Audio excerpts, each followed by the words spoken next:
আজকের পৃথিবীতে আমরা বহু ধর্ম সম্প্রদায় দেখছি।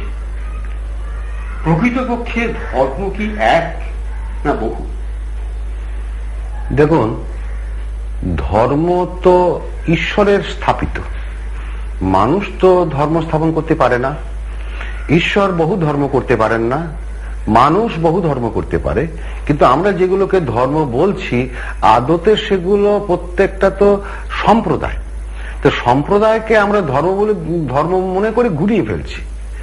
আর মানুষ নিজে যেহেতু ক্ষণস্থায়ী, সে যা কিছু স্থাপন করবে সেটাও ক্ষণস্থায়ী।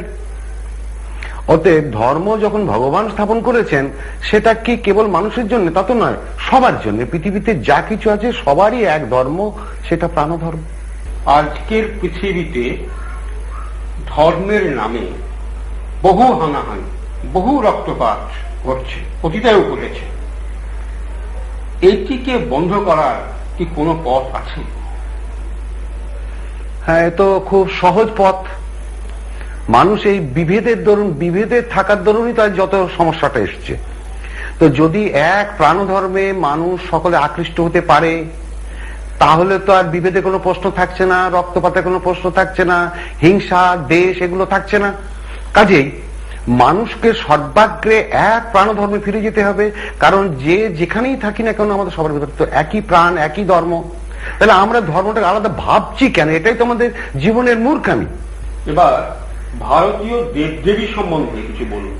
আমরা ভারতবাসী জানি ৩৩ কোটি দেবদেবী। এই যে যত দেবদেবীর মূর্তি আমরা দেখি এর ভেতরেতে যোগের শিক্ষাটাই দেওয়া আছে।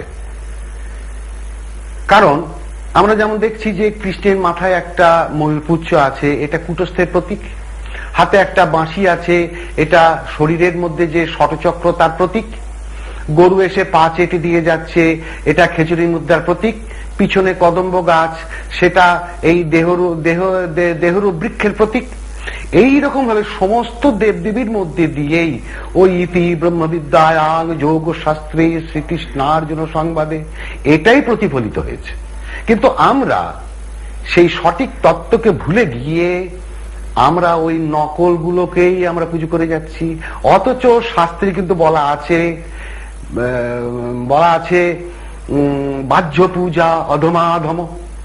কিন্তু আমরা সেগুলোকে বুঝি না, কারণ আমাদের বোঝাবার মতো শিক্ষকও নেই, আর আমরা সত্যিকারে বুঝতেও চাই না। এ কারণে আত্মজ্ঞান সম্পন্ন মানুষ আজকাল আমরা দেখতেই পাচ্ছি না। এইবার এর মধ্যে আমরা দেখতে পাই যেমন মহাদেব, এও এই যোগের প্রতীক।